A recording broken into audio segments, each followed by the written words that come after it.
तुअर उत्पादक किसानों के पंजीकरण, खरीद और भुगतान के लिए पोर्टल की शुरुआत। केंद्रीय सहकारिता मंत्री अमित शाह ने कहा 2027 तक दलहन क्षेत्र में आत्मनिर्भर हो जाएगा भारत। रांची में प्रदेश भाजपा की सभी 7 मोर्चों की हुई संयुक्त बैठक। प्रदेश अध्यक्ष, संगठन महामंत्री और नेता प्रतिपक्ष भी रहे मौजूद। विकसित भारत संकल्प यात्रा को लेकर बनी रूपरेखा। रांची में कोयला कारोबारी को अपराधियों ने मारी गोली। पीएलएफआई से पहले मिली थी धमकी। बाबूलाल मरांडी ने कहा राजधानी की लचर कानून व्यवस्था की एक बार फिर खुली पोल। और पश्चिमी विक्षोभ का राज्य में दिखने लगा असर। कोहरे और बादलों का दिखा घेरा। 6 जनवरी तक कहीं कहीं बारिश के भी आसार।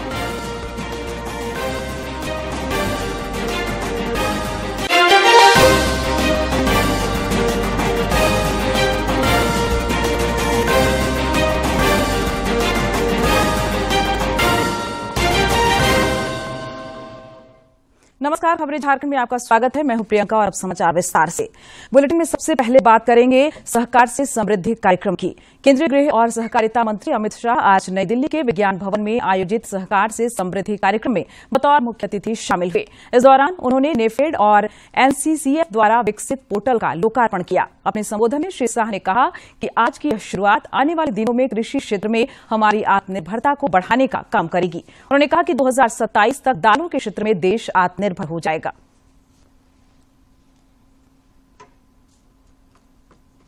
भारत आत्मनिर्भर बनाने का लक्ष्य रखा है।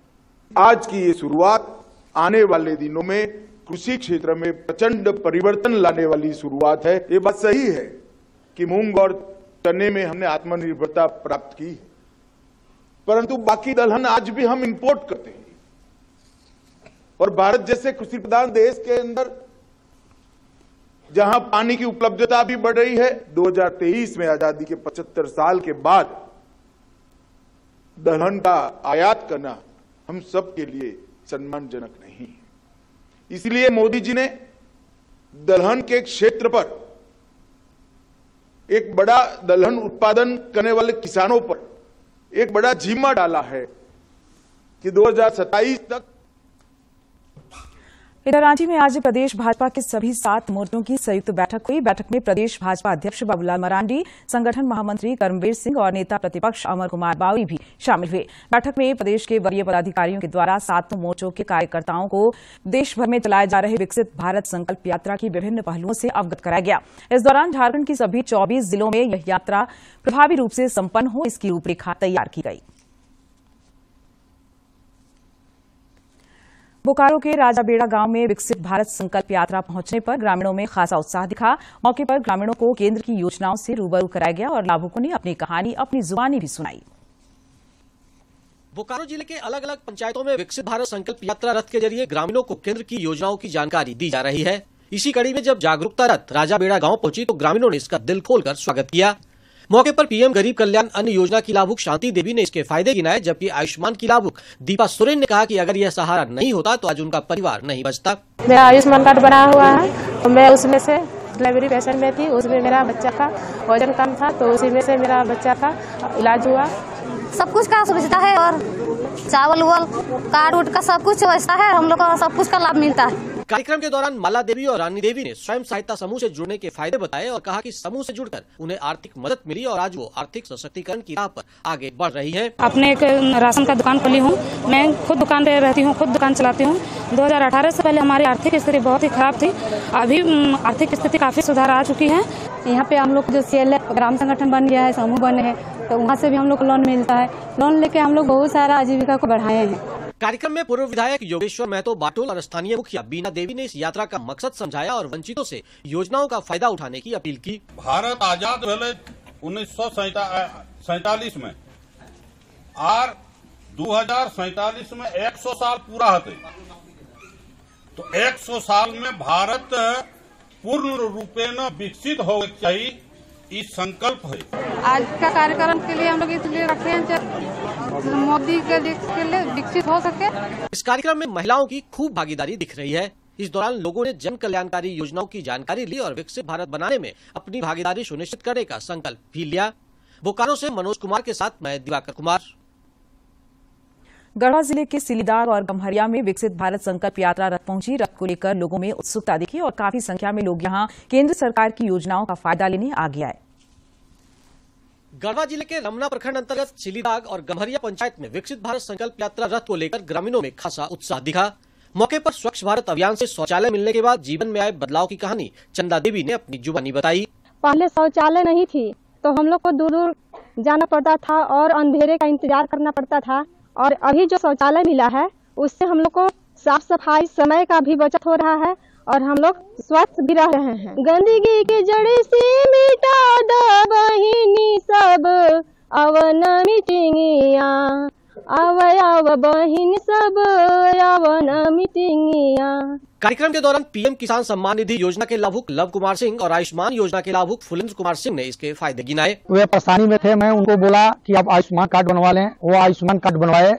उसके बाद उनका गर्दन में पैरालिसिस टाइप पर आ गया था, जो कि हिंदुस्तान का सबसे बड़ा हॉस्पिटल एम्स हॉस्पिटल दिल्ली, उसमें जाकर उनका इलाज हुआ और 5 लाख तक का उन्हें मुफ्त में इलाज हुआ। खेती बाड़ी करने में पहले दिक्कत होती थी, साल में 6,000 रुपये पीएम किसान द्वारा मिलता है, उससे हमें खाद बीज लेने में काफी आसानी होती है।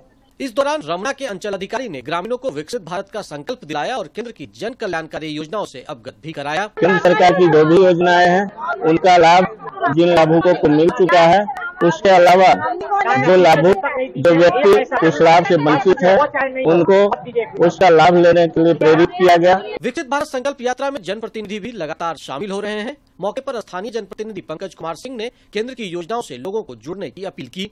विकसित करने का संकल्प लेते हैं और गांव-गांव से हर क्षेत्र में हम इसे जोड़कर कदम से कदम मिलाकर मोदी जी के साथ चल के एक आत्मनिर्भर भारत बनाएंगे। एलईडी वैन के जरिए ग्रामीणों को केंद्र की योजनाओं से अवगत कराया गया, साथ ही राष्ट्रपति और प्रधानमंत्री के संदेश भी सुनाए गए। गढ़वा से विजेंद्र तिवारी के साथ मैं दिवाकर कुमार। बोकारो समाहरणालय स्थित कार्यालय कक्ष में उप विकास आयुक्त कीर्ति श्री की उपस्थिति में जिला प्रशासन और प्रदान संस्था के बीच खनन प्रभावी क्षेत्रों के 100 ग्राम पंचायतों के विकास को लेकर एक एमओयू किया गया। एमओयू पर हस्ताक्षर जिला योजना पदाधिकारी और प्रदान संस्था के प्रतिनिधि द्वारा किया गया। इन पंचायतों को मॉडल पंचायतों के रूप में विकसित करने का काम किया जाएगा।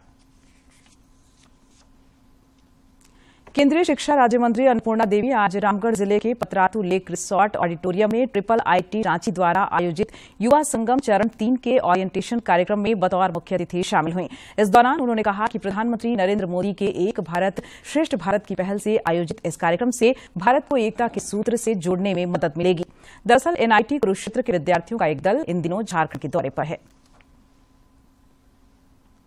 प्रधानमंत्री नरेंद्र मोदी इस महीने की 6 और 7 तारीख को जयपुर के राजस्थान इंटरनेशनल सेंटर में पुलिस महानिदेशकों और महानिरीक्षकों के अखिल भारतीय सम्मेलन में भाग लेंगे। 3 दिवसीय यह सम्मेलन कल से शुरू होगा। सम्मेलन के दौरान साइबर अपराध, प्रौद्योगिकी, आतंकवाद विरोधी चुनौतियां, वामपंथी उग्रवाद, जेल सुधार सहित पुलिस व्यवस्था की सभी पहलुओं पर चर्चा होगी। सम्मेलन की कार्यसूची में नए आपराधिक कानूनों को लागू करने की रूपरेखा पर विचार विमर्श करना भी शामिल है। भाजपा के प्रदेश अध्यक्ष बाबूलाल मरांडी ने एक बार फिर विधायक सरफराज अहमद के इस्तीफे पर अपनी बात रखी है। उन्होंने कहा कि सरफराज अहमद का संदिग्ध परिस्थितियों में विधानसभा सदस्यता से इस्तीफा देना अस्वाभाविक है।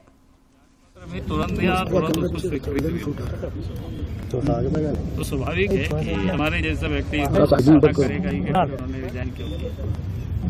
कोई ऐसा बीमार है नहीं, कहीं बाहर जा नहीं रहे हैं, तो फिर स्वाभाविक रूप से मन में बातें उठती है कि फिर इस प्रकार के रिजनेशन के पीछे का क्या क्या कारण हो सकता है।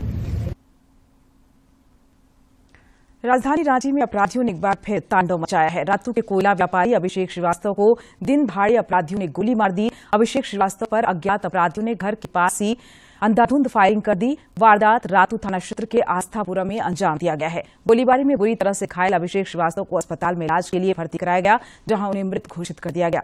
इस बीच भाजपा के प्रदेश अध्यक्ष बाबूलाल मरांडी ने कहा है कि राजधानी रांची की लचर कानून व्यवस्था की पोल एक बार फिर खुल गई है। उन्होंने कहा कि अभिषेक को PLFI की ओर से पहले भी धमकी मिली थी।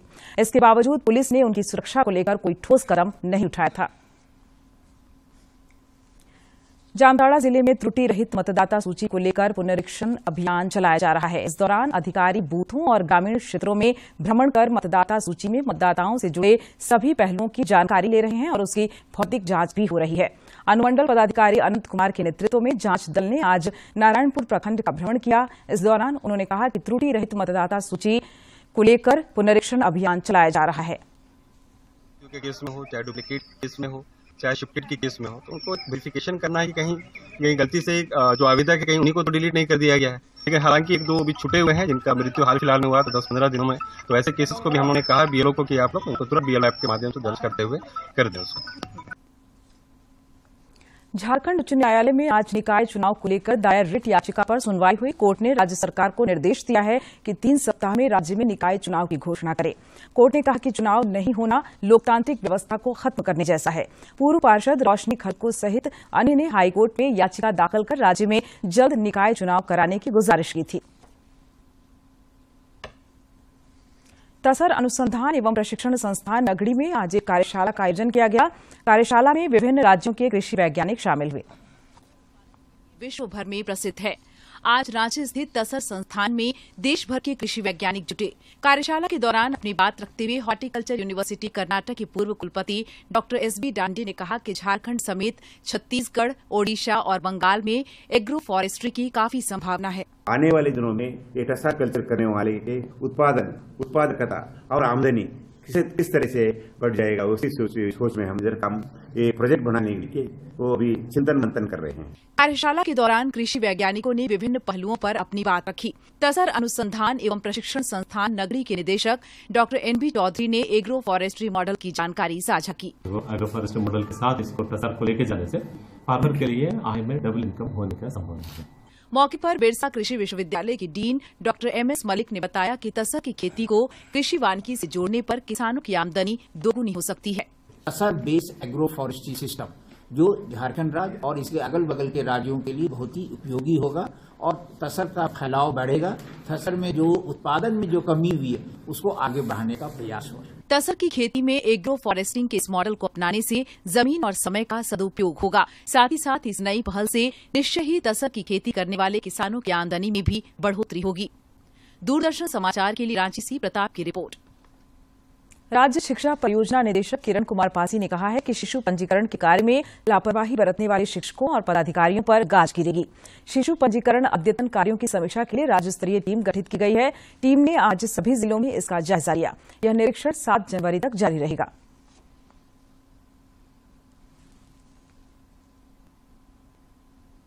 जनजातीय कार्य मंत्रालय की ओर से पीवीजीटी समुदाय के विकास पर केंद्रित प्रधानमंत्री जनजातीय आदिवासी न्याय महाअभियान पीएम जनमन योजना का आज साहिबगंज में शुभारंभ किया गया। इस अभियान का उद्देश्य सभी पीवीजीटी परिवारों को आधारभूत सुविधाएं उपलब्ध कराना है।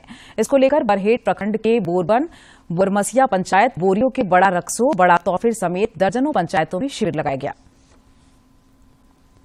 और अब राज्य के विभिन्न जिलों की महत्वपूर्ण खबरों पर डालते हैं नजर फटाफट अंदाज में।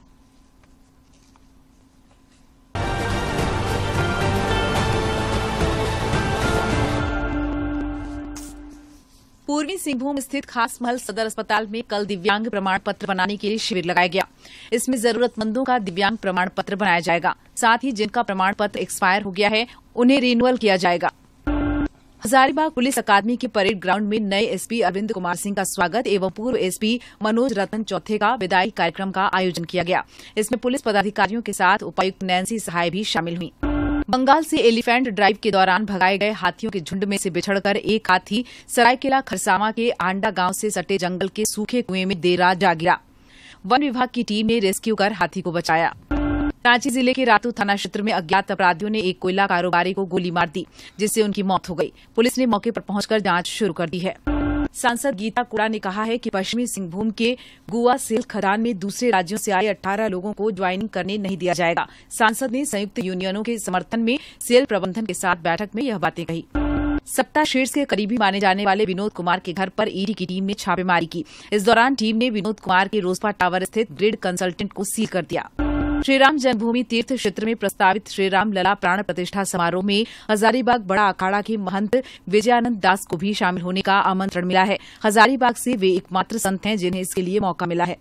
धनबाद स्थित झरिया थाना क्षेत्र के ऊपर कुल्ही में 2 गुटों के बीच जमकर मारपीट हो गई। घटना में 4 लोगों के घायल होने की सूचना है। मौके पर झरिया थाना की पुलिस ने पहुंचकर जांच शुरू कर दी है। धनबाद की गैंगस्टर प्रिंस खान के नाम पर एक बार फिर पुटकी थाना क्षेत्र के होटल व्यवसायी को धमकी मिली है। भुक्तभोगी व्यवसायी ने इस संबंध में पुटकी थाना में लिखित आवेदन देकर सुरक्षा की गुहार लगाई है। सरायकेला खरसावां जिला अंतर्गत चौका थाना क्षेत्र के सुदूरवर्ती मातकमडीह स्थित सीआरपीएफ 133F बटालियन की ओर से सिविक एक्शन प्रोग्राम का आयोजन किया गया। इसमें जरूरतमंद ग्रामीणों को साड़ी, मच्छरदानी और छाता का वितरण किया गया।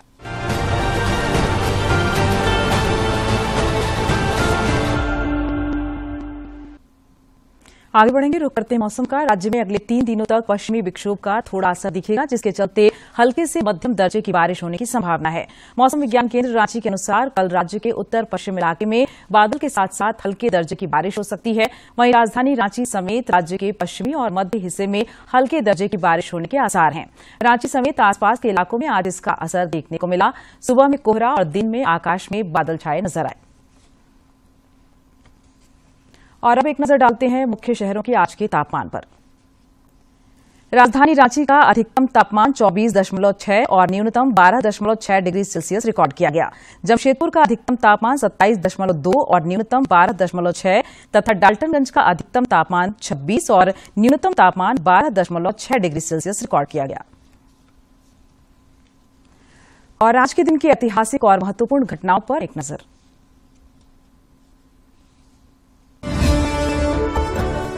4 जनवरी साल 1809 को लुई ब्रेल का जन्म फ्रांस के कुपरे में हुआ। वे फ्रांस के शिक्षाविद और शोधकर्ता थे, जिन्होंने दृष्टिहीनों के लिए लिखने और पढ़ने की प्रणाली विकसित की। बाद में यह पद्धति ब्रेल लिपि के नाम से विश्व भर में प्रसिद्ध हुई। इस वजह से लुई ब्रेल दृष्टिहीनों के लिए ज्ञान के चक्षु बन गए। ब्रेल लिपि के निर्माण से नेत्रहीनों के पढ़ने की कठिनाई को मिटाने वाले लुई 8 वर्ष की आयु में ही पूरी तरह से दृष्टिहीन हो गए। उनके जीते जी शिक्षाविदों द्वारा उनकी ब्रेल पद्धति को अस्वीकार किया गया, लेकिन उनकी मृत्यु के बाद पूरी दुनिया ने उनके ब्रेल लिपि की सराहना करते हुए इसे स्वीकार किया। भारत सरकार ने साल 2009 में लुई ब्रेल की जयंती पर उनके सम्मान में एक डाक टिकट जारी किया। 4 जनवरी साल 1958 को सर एडमंड हिलेरी दक्षिणी ध्रुव पर पहुंचे। साल 1912 में कैप्टन रॉबर्ट फाल्कन स्कॉट ने दक्षिणी ध्रुव का सफल अभियान किया था। इससे पूर्व साल 1953 में सर एडमंड हिलेरी और शेरपा तेंजिंग नॉर्वे एवरेस्ट की चोटी पर पहुंचने वाले पहले पर्वतारोही बने थे। न्यूजीलैंड के रहने वाले हिलेरी और उनकी टीम ने दक्षिणी ध्रुव पर खराब मौसम में लगभग 113 किलोमीटर की यात्रा तय की। हिलेरी और उनकी टीम ने अपनी यात्रा के लिए गाड़ियों का इस्तेमाल किया। इस सफल अभियान से लौटने के बाद हिलेरी को ब्रिटेन में नाइटहुड की पदवी से सम्मानित किया गया। और अंत में मुख्य समाचार एक बार फिर। तुअर उत्पादक किसानों के पंजीकरण, खरीद और भुगतान के लिए पोर्टल की शुरुआत। केंद्रीय सहकारिता मंत्री अमित शाह ने कहा 2027 तक दलहन क्षेत्र में आत्मनिर्भर हो जाएगा भारत। रांची में प्रदेश भाजपा की सभी 7 मोर्चों की हुई संयुक्त बैठक। प्रदेश अध्यक्ष, संगठन महामंत्री और नेता प्रतिपक्ष भी रहे मौजूद। विकसित भारत संकल्प यात्रा को लेकर बनी रूपरेखा। रांची में कोयला कारोबारी को अपराधियों ने मारी गोली। पीएलएफआई से पहले मिली थी धमकी। बाबूलाल मरांडी ने कहा राजधानी की लचर कानून व्यवस्था की एक बार फिर खुली पोल। और पश्चिमी विक्षोभ का राज्य में दिखने लगा असर। कोहरे और बादलों का दिखा घेरा। 6 जनवरी तक कहीं कहीं बारिश के भी आसार।